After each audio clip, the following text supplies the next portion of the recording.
আজকে একটা সত্য কথা বলি, সেটা হচ্ছে আমাদের পড়ালেখার মধ্যে সবচাইতে যে শত্রু, সবচাইতে বড় শত্রু হচ্ছে আমাদের মোবাইল ফোন। যে মোবাইল ফোনটা দিয়ে আপনি এখন বর্তমানে ভিডিওটা দেখছেন, এটা আমাদের পড়ালেখার মধ্যে যে কত বড় শত্রু, এটা আমি যদি আপনাকে বোঝাতে চাই, মানে আমি ওইভাবে এক্সপ্লেন করতে পারছি না।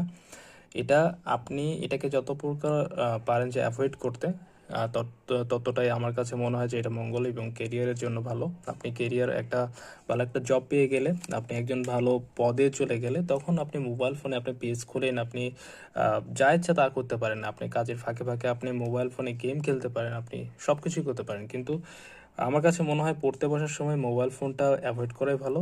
কারণ এই মোবাইল ফোনটা আমাদের যে মস্তিষ্কের ধারণ ক্ষমতা এটা কমিয়ে ফেলে এবং আমাদের মেমোরাইজিং পাওয়ারটা এটা অনেক হ্রাস করে।